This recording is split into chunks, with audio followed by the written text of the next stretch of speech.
Thank you, thank you. Thank you. Listen. Listen, the main act is still to follow, yeah? You know, I was standing out there and I'm listening to the intro and I'm thinking, you know, when you've got the big rock stars, the big rock show comes on, they send the other guys out to do the early acts. And then the main band comes out afterwards. I'm a little like that today, so the main band is somebody else. But it's wonderful. First of all, what is an undergrad college in Delhi doing with something as fabulous as this? I thought undergrad colleges were meant to be little classrooms, you know. Look at this. Sorry? You're postgrad. See there, postgrad as well. But this is wonderful. And I'm delighted that so many of you have come to listen to, well, for want of a better word, a tech star. And one of the things I'm going to be asking him, and maybe I should ask you first, actually, because yours is actually currently the only generation that matters in India. Others don't matter. We talk, you matter. So, no, that's true. I'm not trying to play to the gallery, don't worry. Because your generation can see through it right away, right? So who are the latest rock stars, man? Are the latest rock stars the movies or the cricketers or the technology stars? CEOs of the big rock stars. Gee, man, we're all in the wrong business. Okay, since you're all the rock stars, let me call him. He's sort of simple, like you and me. Went to college like all of us, maybe dreamt like all of us, and then just went and did some things here, which I'm sure some of you are going to do as well. So since the verdict has come out loud and clear, let's call Sunder Pichai.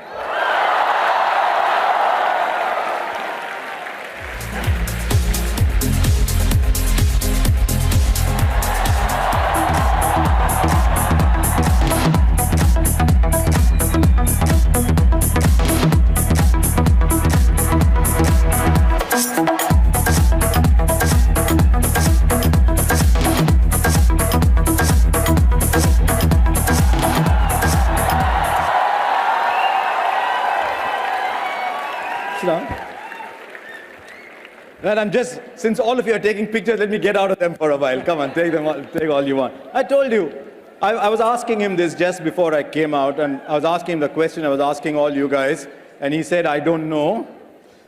But I did ask them. I said, who are the latest rock stars? Is it the music groups? Is it the movie stars? Is it the cricketers? They said the CEOs. So what's it telling you about the India you're reaching out to? Harsha was one when I was growing up. Nonsense. See, I told you he knows how to say the right things. No, but isn't it interesting that a tech star, and for all that you might say about being a good, simple South Indian, unassuming, you are one. What does it say about India that a tech star gets this kind of reception? You know, can everyone hear? Yeah, okay. Okay. Yes or no? Yes? Right. Yes, okay, great. You know, a few years ago, I'd come to India, and I was, you know, this was in Mumbai, and I was getting off the car, trying to go in for a meeting. And there was a person who came, opened the door of the car, and I was walking in, and, you know, he said, I listened to your Google I/O speech, and it was phenomenal, and which is our developer conference. And, you know, it struck me, wow, there's no other country in the world where the person who came and, you know, helped me get out and go into the hotel had watched, you know, a technical speech like that. So I do think there's something unique about India that way. You know, I think people are interested in technology, which I think is great. You know, I couldn't ask for anything better. So thank you for that interest. Wonderful. But Sunder, you are a young man too, you still are, even if you're much younger than I am, but you still are. And a lot of people in this room are dreaming about tomorrow. It's a beautiful part of India that's in this room, and they're all dreaming about tomorrow. And it would be interesting to ask, what did you dream about? When when there was time to dream about tomorrow for you? Were you just sitting waiting to take on the world, or? There was, a couple things. I did, not for fun, but I did dream of, just like I'm sure like many Indians dreamt of being a cricketer. I used to be a huge. You did? Yeah, I used to be a huge fan of. Sorry, I'm old, but I used to be a huge fan of Gavaskar. When he was playing. And later on Sachin when he played, but so I always had a dream. On a more serious note, I always loved technology growing up, and so I had dreams of just not exactly what I would do, but I wanted to, at that time, I used to read about what was happening in Silicon Valley, and I wanted to go be a part of it. So I didn't exactly dream a career as much as a destination and wanting to be there. Sitting in IIT Kharagpur, there was no Google then. No? Okay. You're sitting in IIT Kharagpur in a room that wasn't quite as fancy as this hall is, and there is no Google, so how are you keeping in touch with what Silicon Valley is doing, and how are you dreaming? And wow, I have to think about that for a minute. There was no internet too, and it was pre all that.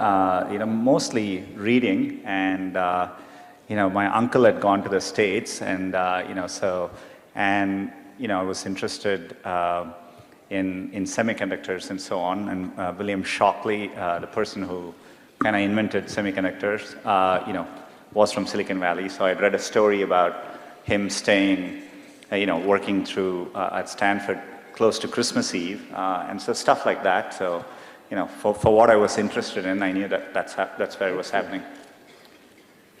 But now, there's a new generation that's coming, and I feel the generation gap every few minutes. Yeah. But Google and you both have to stay relevant, not just to the people in this room, but to a generation earlier than them. So how do you stay relevant? How does Google always stay relevant? It's a good question. In the technology world, everything changes in such a fast pace. Given you were asking questions about when I went to school, in the 80s, the personal computers were just getting underway.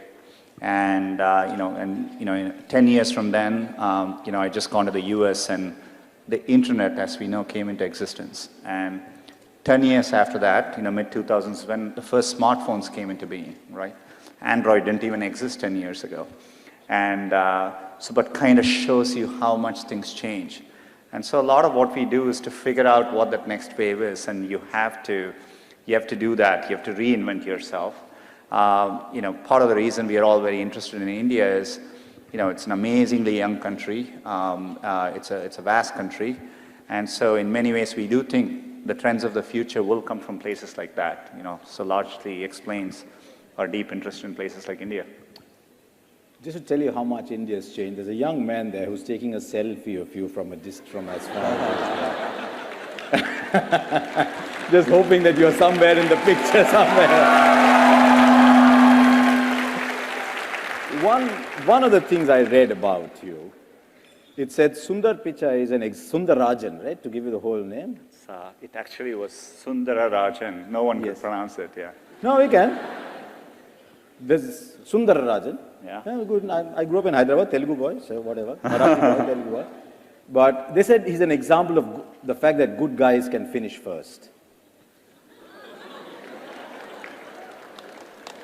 Now, on this one, the teachers are clapping more than the students. I wasn't exactly a good guy at school, though. Well, a good guy doesn't necessarily have to mean 98%. Just a good guy is a decent person. That's what I've been told about you. Don't believe everything you So are you...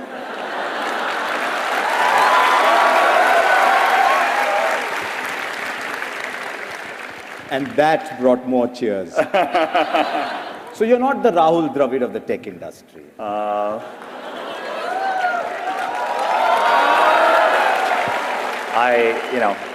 don't know everything about Rahul, no, I'll but tell you I knew he had good technique. That's all I know about him.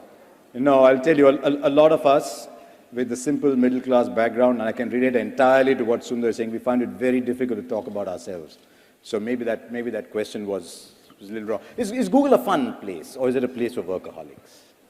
No, I mean, I think it's, it's a lot more balanced than people realize. It's an amazingly fun place. I think it is, I did feel like when I first went to Google, I was like a kid in a candy store, there is, you walk around, people are working on amazing things, and so really stretches your mind. One of the things we talk about in sport is that sometimes it's easier to get to number one than stay number one, and Google has done an amazing job of staying number one. Mm-hmm. How do you handle that challenge? Because when you are number one, everyone wants to be you. So how do you take on the challenge of staying number one? From our perspective, and I think it's true for in technology in particular, the world keeps changing, as I said earlier. So, a big part of what I focus on at any given time is, making sure we are innovating and building products for the future. It's just got to be a normal course of how you think. And so, we are constantly thinking about what to do next. So, Android is very popular. People are using smartphones. But, I always sit and think about what is the next version of how people use computing, right? And so we are thinking about, things like virtual reality or augmented reality. So these are all new areas, but we are constantly thinking about it. And so you have to do that on a constant basis to push forward. Because Google's a great example. The tech world is littered with shooting stars that came up, that shot, that lit up the world, and literally like meteors went away. Google has been phenomenally successful in bucking that trend. Yeah, and I think we've always had a very ambitious mission. We wanted to organize the world's information and make it universally accessible. I think in the context of smartphones and how people use it around, if anything, that mission is even more relevant. There's a lot more information which people consume, so we want to do a better job of that. And we feel like we are in early days of that mission, with things like what we call as machine learning and artificial intelligence. We'll be able to do much better with all of these things. And so for us, the journey is just getting started.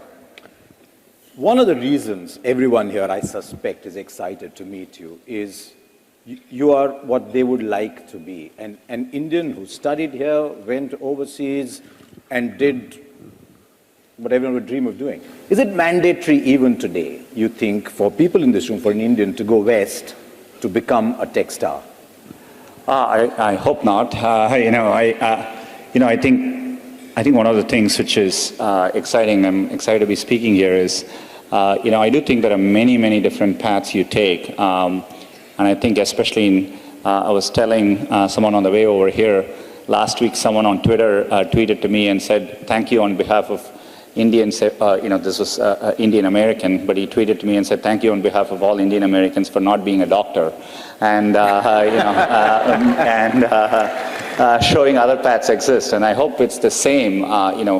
Being in the US, I find people take a remarkably varied number of paths. And, so I do think it's important to follow your dream and do something which you're excited by, so I think if you follow your heart and do what you like, you will always do much better. And so I don't think it matters that you're an engineer or you're in science, or it could be in any field.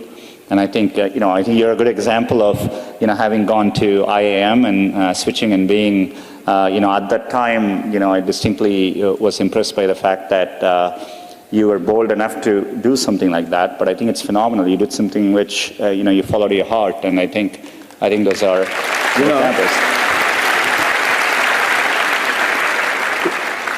It's one of those moments when the head of Google says he knows you. It's like a friend of mine plays for Australia, Matthew Hayden. We became friends, and when Usain Bolt won the 100 meters, he was asked about his love for cricket, and he said, my favorite's Matthew Hayden. And his children said, but you are our coach. Why does he know you? So anyway, yeah, because increasingly it's becoming easier to do what you want in this country, because you don't have to go through standard infrastructures and clearances. What Google has done is it's almost given flight to a lot of young dreams. Yeah. And that surely must please you enormously, that Google is now seen as this pathway almost. It's exciting for me to see. I mean, one thing I would add is, it's not just doing, another thing I've noticed over time is, you will have many opportunities to reinvent yourself. And so, so I think, it's worthwhile taking risks, trying to do something you're really, excited by. And if the first attempt you don't do it, you can try again, and things tend to work out in the long run. Since you brought it up, it wasn't in a set of questions I'd worked on, but the attitude to failure in this generation is very different from mine. Mm-hmm. In my generation, to fail was to commit a crime. Mm-hmm. And yet what you're talking about is go do what you want, and there's always comebacks, aren't there? That's right, yeah. And, I think that's how, in Silicon Valley, part of the reason so many people start up a company is, starting up a company and even having failed, you can wear it like a badge of honor, right? And I think that's important, culturally, risk is rewarded. I remember when I started working at Google, if I went and, people were discussing ideas, the other people who heard the ideas try to build on those ideas. They encourage you. So it's a culture of optimism, it's a culture of risk-taking, and I think that's really important, so. Okay, just a couple before we start taking questions from everybody. You talked about cricket, but you tweet about Barcelona. I'm a huge, football fan as well,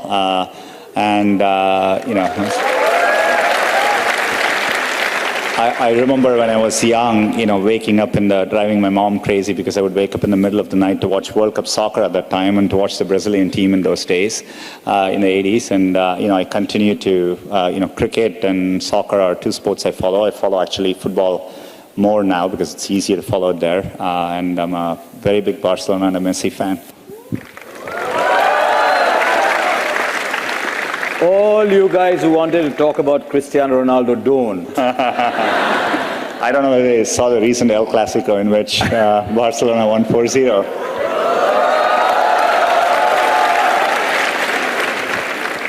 If there are any Real Madrid fans, they just have to keep quiet, right? You can't do anything. So Test cricket or T20, Sunder? Because he grew up in Madras, not in Chennai. Yeah, there you go. And Madras is as Test cricket as you can get.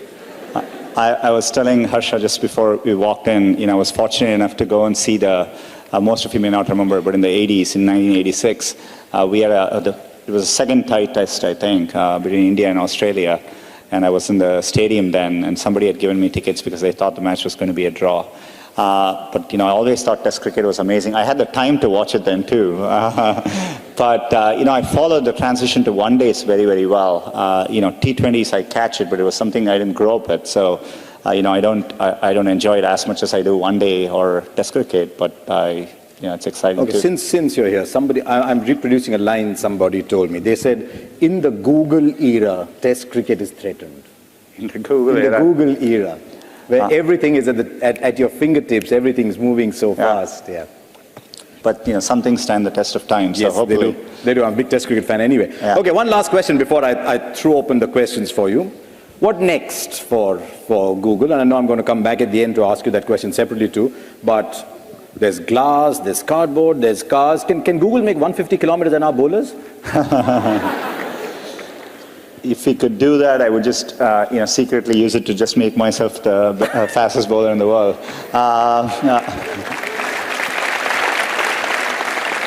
I think there are many things we are working on. Things which I'm excited by are, most of what we do today in computer science is, by engineers coding, and these are hand-coded systems. Over time, what we call as machine learning, or an extension of that, artificial intelligence, we'll be able to, in a learned way, build systems which automatically learn and do things. And that is, we already do it today. So, for example, when you talk about self-driving cars, the way the cars recognize that it's a stop sign or a pedestrian, these are machine learning. These are what we call as deep neural nets, and they automatically learn what they are doing. So these are incredibly powerful things to come in the future. And so I think we are barely scratching the surface. And things like that will apply to healthcare, many, many fields. And so, there's a lot left to do. One day, the self-driving cars will learn how to drive in Delhi. that one is pretty hard, yeah. Okay, excellent. We've got questions from you, and it's incredible how many of you wrote in and asked questions. Geez, he's wearing a Google shirt as well. Okay. Okay, the question comes from Chandra Nair. Chandra, there you are, from Kulachi Hansraj Model School. Have I got the pronunciation right? Yes, sir. Excellent. Chandra, your question. My question is, what would you have been if not the CEO of Google? Wow, I would have taken, I'm not that picky, football or cricket, I would have been okay with either. I think I would have still been building software products, that's what I love to do, and, I always was fascinated by the fact that, with software, if you had an idea in your head, you could make it happen and you could see the outcome of what you did.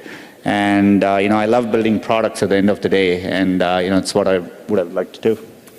It's the old thing, isn't it? When remember my father telling me when we were growing up, become whatever you want, but just try and become the best at it. So if you want to build products, just try and become the best at it, don't you? Okay, I think we're going left to Soumya Joshi from SRCC. Hi, Soumya, I'm Soumya. Hi, Sunder. Hi, Harsha. So my question for Sunder is, I'm right here. There you are, yes. So my question for you is, what motivated you to switch fields from first metallurgy to management to computer science?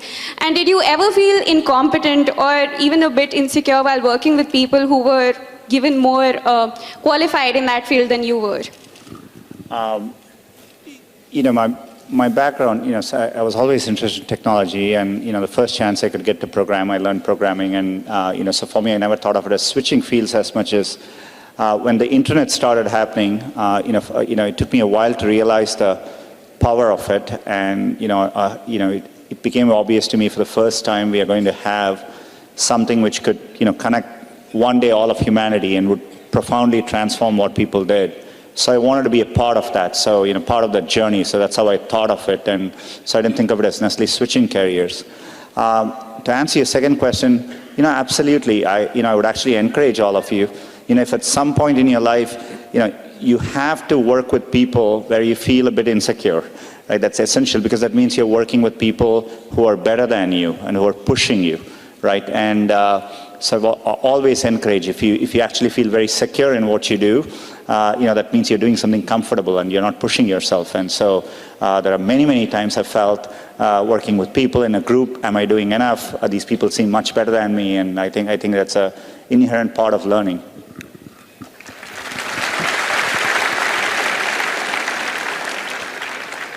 Chief, if there's one thing you want to take away from this hour you're getting with Sunder, may it be that. Let yourself be insecure from time to time. It's a lovely thing. The moment you start to get secure, and I can tell you we all, because we've seen a little bit more life, the moment you get secure, you're actually moving backwards. Okay, we've got a video question, and it's coming from IIT Kharagpur. So can we get the video question, please? Hello, Mr. Pichai. Greetings from IIT Kharagpur. My name is Hardik. My question is, recently startups from IITs have been on the rise, and they're set to transform India into the Silicon Valley of the East. So from your point of view, how much impact do these startups really have on India's progress, and how do you think this impact will change the face of the nation in the coming years? I'm not sure I got a last spot, but... How will this change the pace of the nation in the coming years? Every year or 2 years, whenever I make these trips back here, I've always been waiting for this change in India. It was only when I came last year, I felt it very viscerally that, the startup culture had really taken hold here. It's incredible to see, for the scale of India over time. It's that the children now need to learn so that they have an edge over the other competitors. There are plenty of nations fielding people. So how do we get the edge over the other nations of the world? Thank you. For me, I think a way, as you said, India has a strong educational system, and there's a culture of valuing education, which is phenomenal. I think ways in which we could move forward would be, for me, if I look at what is needed to solve the next generation of problems, creativity is an important attribute. I think so. Encouraging more creativity through the educational system.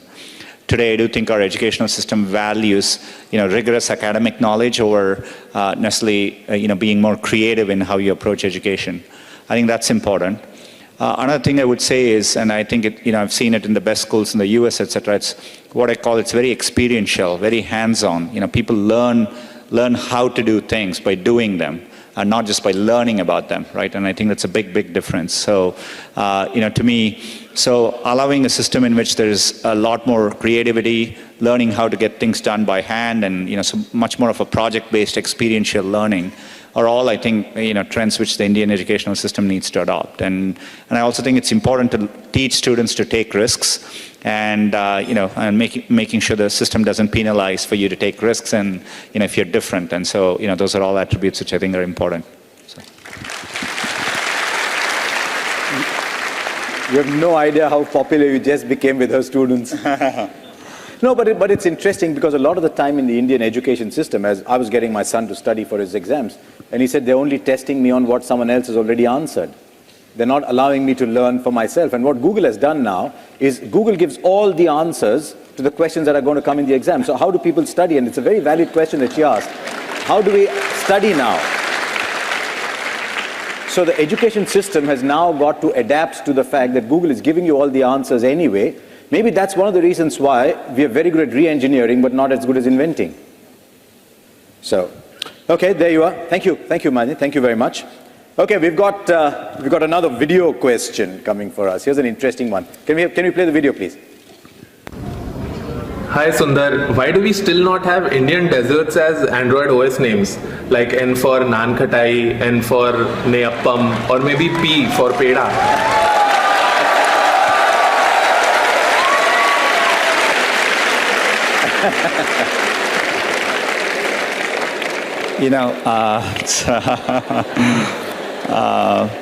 When I meet my mom, I'll ask her for suggestions, and but maybe what I'll do next time is when we are working on the next release of Android N, maybe we will do an online poll on what the name should be, and if all Indians vote,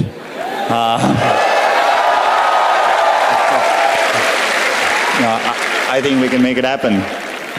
Let me tell you one thing about Indians online. The only community that ever wins online polls are Indians. Because we just have such numbers. Which is why I'm suggesting it. I suspect your mother might say when you get to P, that P for payasam will be good. Though when I was young, I never liked sweets. Now I do. I used to take the payasam and actually add sambar to it, so that it didn't taste that sweet. Any of you did that? S is long way away. We won't wait for S for sambar. So. Okay, there's a lot of people who've also used social media to send in questions as well. So let's get the first one that's coming off the screen, and it's coming from Rishikesh More, or using the hashtag #AskSunder. Is there any possibility that companies in the IT, computer, internet sector, as big or as successful as Google, can be created in India? And the world comes to India for service. You'll see this theme coming through. There's a great latent pride among a lot of people. So this will keep coming through. If yes or no, what do you think is holding us back? If I can answer this question with a slightly longer term view, I think absolutely. There is nothing intrinsic I see why from India, we cannot do what people have achieved externally. So there's nothing intrinsically. There are probably a set of structural reasons why it hasn't fully happened yet, but those barriers are slowly going away, right? And a big part of it is, to the earlier question, a culture of startups and risk-taking. And I think, India has historically had a much more of a professional culture and a culture of entrepreneurial approach. It's been very, very exciting to see. To me, a bigger thing to go with that would be, as the internet reaches more users in India, and India has a billion user base, like China now has, or it's getting to, then people, when you tackle problems in India, you can think about big problems, right? And so you can be very ambitious in what you tackle. And the part of doing that is what leads to big global companies. So I am absolutely confident this will happen in India. It's just a matter of time. It's not, so it's going to happen. one of the things you do very well, and you must have done in your personal life at some point, was to think big, think scale. Was that part of you? Can that be learned? The ability to just think of something big, think scale? Or was the environment around you after you traveled to the US, did that nurture this ability to think big? And maybe that'll be part of the answer that Rishikesh was asking. Yeah, I mean, it's a good question. Some of it is, I do think Google played a big part in it. I think at Google always, we used to think about solving problems. Always what we would look for is, will it one day apply to 1 billion people, right? And so if we did something, will it work for 1 billion people? And we wanted to work on problems which people used in their everyday life. And so we always asked those questions. So everything we did, when we worked on even simple things like, at the time, Google Books, the approach was, what if we could scan all the books in the world and bring them online? And so there was an inherent assumption of scale in everything we taught. And so that really helped shape my thinking. Excellent. So guys, think scale. Okay, we're going back. I think there's Sushma from the North Cap University. Sushma, you around somewhere? Yeah. Hi. Ah, there you are. Hi. Good afternoon, sir. Good afternoon. So we heard that Google committed to provide the broadband connectivity on almost 500 railway stations in support for the Digital India initiative. So, sir, the question is, how do you think this is going to benefit Google? And how do you think India is going to get benefited from such an initiative? We are very excited about the public Wi-Fi project. It's the largest public Wi-Fi undertaking in the world, because the 400 railway stations which we are working on, each day will get over 10 million passengers. And we are talking about real high-speed connectivity through Wi-Fi. So you can watch your favorite Bollywood videos in high definition, and many more things.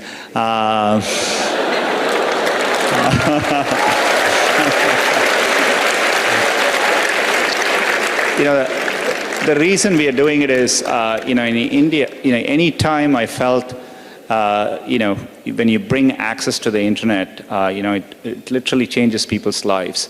And doing it in public places like the railway stations will expose many people to the internet for the first time. And so that's why we are very interested in doing it.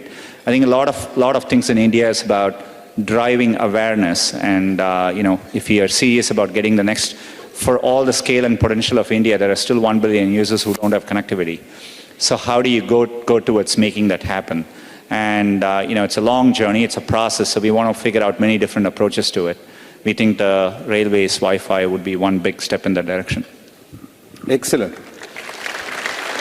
Remember some of our own train journeys, and gee, what would we have given to have had Wi-Fi on a train journey then? Yeah. I used to take the Coromandel Express from Chennai to Kharagpur, and at that time I wasn't worried about Wi-Fi. I was worried about getting food on the way, but Wi-Fi would have been awesome. So Kharagpur is known for two things, really, wasn't it? Kharagpur is known for the IIT, and Kharagpur is known for the longest railway platform. When you had to carry your luggage all the way and you got off on the wrong end, it wasn't that much fun. It'll be a big platform to provide Wi-Fi, though. I hope we do it. I'm not sure whether it's on the list of 400, but hopefully we do it there. Okay, here's a question from a lady from Miranda House, Delhi University. She couldn't be here, so we're asking the question on her behalf. Shreya Verma. What will Google do to involve women in technology? There are very few women in the app ecosystem. It's a global problem. I think the problem is particularly pronounced in India. We do see, women account for less than 1/3 of internet usage, and it's particularly worse off in rural areas. One of the things is, we did an amazing pilot project in which it's called Internet Sati, where we literally had women drive these bicycles. And these bicycles are equipped with, just with a set of smartphones in the back and a tablet. And so the women go from village to village, and we have done this in 1,000 villages. And they teach other women, how to go online. What does it mean to go use a smartphone and connect it? The thing which you find striking is most women in rural areas don't think the internet applies to them. They think it's something for their husbands, for their sons. And, so there is a big learning that's needed there. To me, every time, it is one of the most important things we can do as a country, I think, is to help get these women online. There's a lot of people working on it. We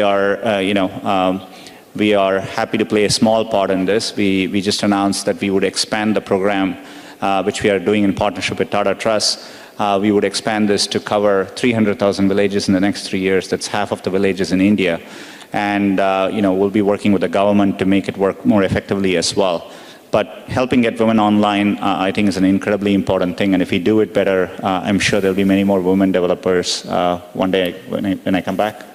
There's a point of view that India's next big leap will come when more women enter the kind of things you're talking about as well. So hopefully, all you young women, get into apps. Get into apps and take the message around as well. What we are seeing, though, is in the 10th standard and 12th standard exam, and guys, you don't want to hear this, but the girls are beating the boys hands down. It was true, and I was there as well. Okay, Ruchika Salwan from the Department of Computer Science, University of Delhi. There you are. Greetings, sir. I'm honored to interact with you in person, and welcome to India, first of all. Sir, my question for you is, how is your vision for Google different from that of Larry Page and Sergey Brin?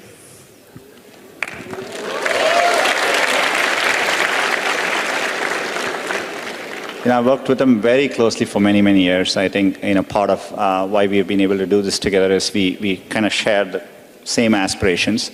We, of course, have a lot of differences, and we debate approaches to how you solve problems. But at a high level, all of us have felt that, you can use technology and computer science to solve problems at scale, big problems which will make a difference in people's day-to-day lives. And we've always been interested in doing that. So that's the common thread by which we have thought about problems. So I do, I share a lot more in common than not. Didn't you ever sort of get up one morning and say, you know what, these two guys produced a world-changing company, and they want to give it to me? They're still very involved. I think they are equally ambitious, and they want to do a lot more with it. But I think for me it was truly a privilege to get this opportunity. And so I'm excited for it. Okay, we've got another from social media. There's 2 or 3 guys who've sent in this question. So can we get it off the screen, please?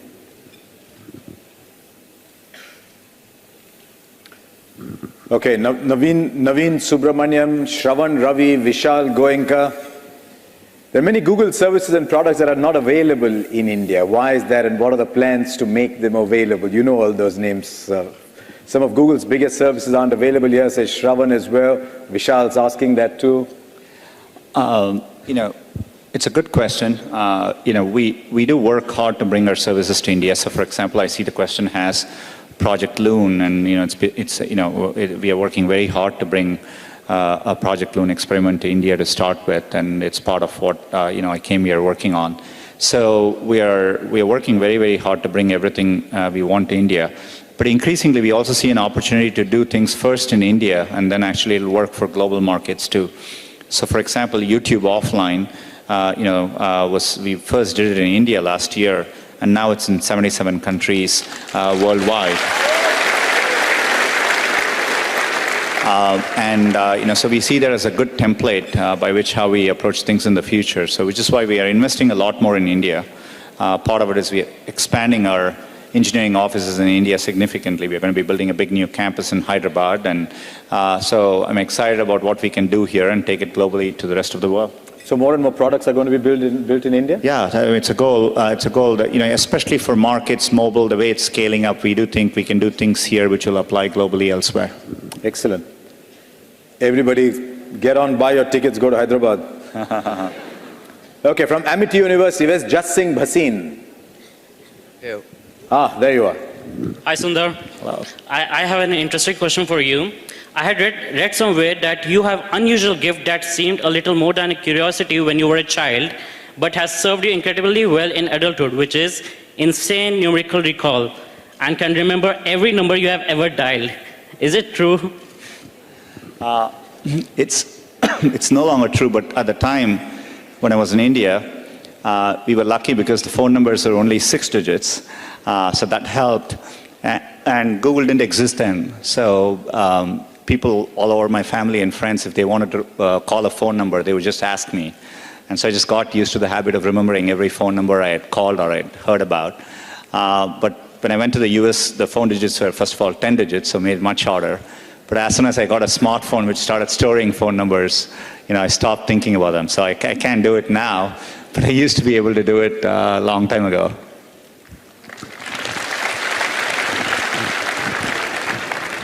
Jeez, you reach a stage when everybody's younger than you. When we were kids growing up in Hyderabad, the first telephones that came had 2-digit numbers. So you actually knew everybody who had a telephone, let alone remembering the telephone number. Okay, we've got a question on video coming up. I think there's Meghna from IIT Kharagpur. They all seem very excited about asking you questions from IIT Kharagpur. So let's get it off the video screen. Hi, my name is Meghna and I'm from IIT Kharagpur. My question is, Google or Alphabet is no longer restricted to being only a search engine, but we seldom hear about any non-computer science undergraduates working at Google. Why is that, and what is the recruitment procedure for these people? Thank you. It's not. I mean, we do hire a lot of people, who are non-computer science undergrads. If you look at the scale of Google, to do something, to do a product well, building the product is only one aspect of it, right? You want to be able to build it, you want to scale it, take it to market. How you take it to market? How do you market it? How do you sell it in certain cases? The end-to-end work that takes to make a product happen. It's a very cross-functional thing. So we hire people from all kinds of backgrounds. There are language majors at Google, people who have done history, people who have done business, commerce, and engineering. So I'm confident. In fact, a majority of people at Google probably don't have computer science as an undergrad background overall. So follow your dreams, and you can work wherever you want. Also tells your life is changing. I thought in that photograph in the background there was a badminton racket and what looked like a guitar. Did you have that at IIT Kharagpur? I think so. You might have. Excellent. Yeah. So how many of your non-computer science graduates who want to work in Google? Now the number of non-computer science hands were less than the number of hands saying they want to work in Google. Okay. Now there's almost a pattern now to all interviews in India where the host is required to ask rapid-fire questions of the guest.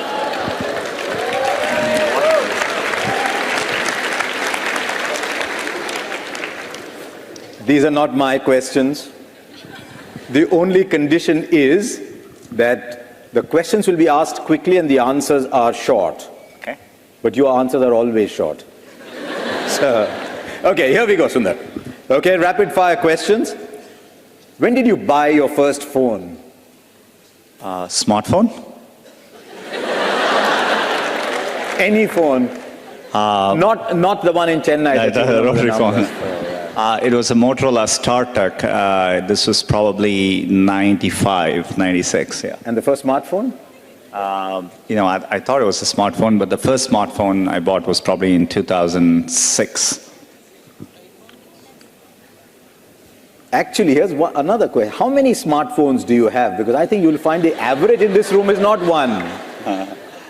I tested. Probably in my house there are probably 20 to 30. I shouldn't admit it. That is such disastrous news for kids who don't buy their own phones. Okay. Do you think coding should be made compulsory for everyone? I don't think it should be made compulsory, but I think it should be strongly encouraged. Yeah. So. What was your first software project? Oh, just learn. Trying to build a rudimentary version of like chess and games like that. That's what I did first. Why do you look at him and think it might have been chess? For all the talk about Barcelona and cricket. Okay, I promise you, I have nothing to do with this question. How much did you score in your class 12?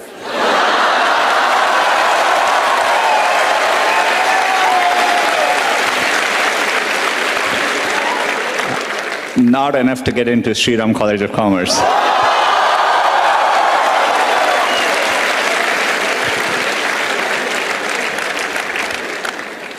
And of course, to get into IIT Kharagpur, you had to write an exam.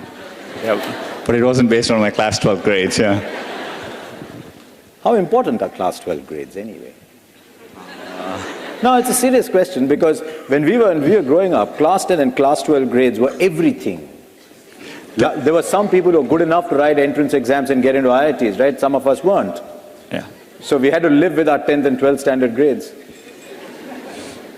There are too many teachers in the room for me to answer that question. Okay, last one. Where do you see Google in the next 30 years? I think it's a long question. I just want to make sure the next 30 years we are still able to work on problems which really work for people on a day-to-day basis. Hopefully, at that point, serve all of humanity in a profound way. So that's where I want to be.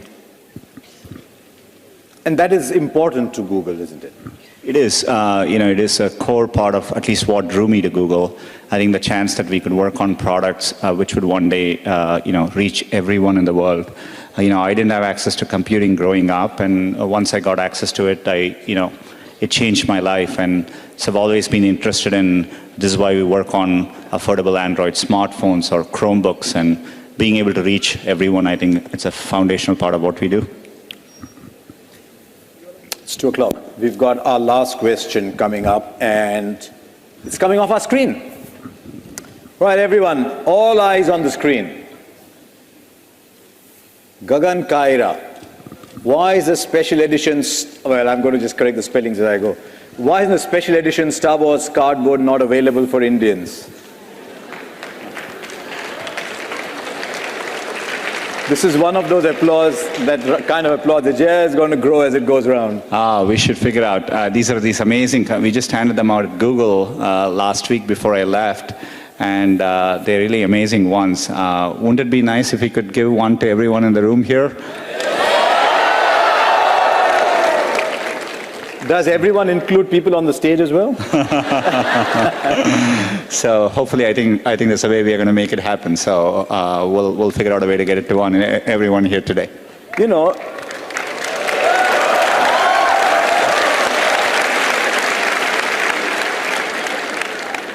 It's so typical of you, as I've got to know you in the last hour, to make a huge announcement in such an understated manner. So everyone's going to get one, guys. What do you think of that?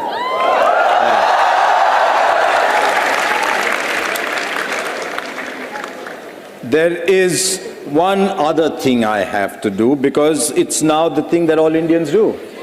Selfie. But you don't get to take it, I do. This is, and for someone who has technology challenge as me, this is a big challenge. This is a 360-degree selfie. Okay, so I'll take a couple. I don't know if you can stand that far apart, but I'll aim it at you. It's okay if I don't get in, but it's 360 I will, I guess. Okay, there you are, and I'll come closer. Sit. This is everyone's fanboy moment. There you go.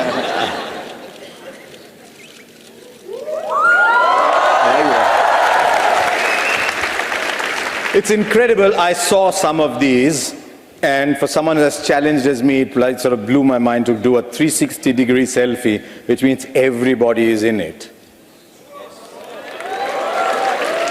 So, there you are. Thank you very much, everybody. Thank you, all of you there as well. Thank you.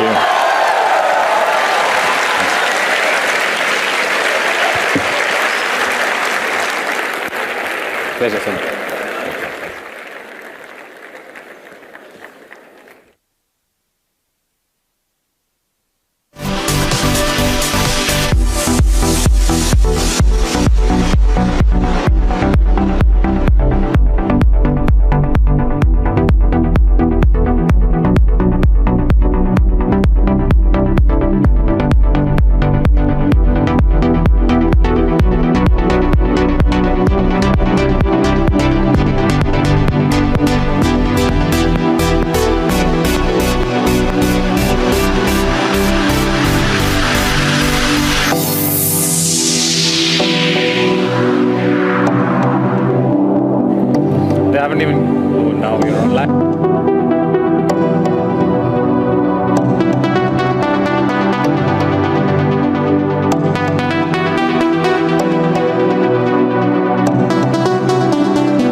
such a spectacular audience. Can we please have a round of applause for all of you?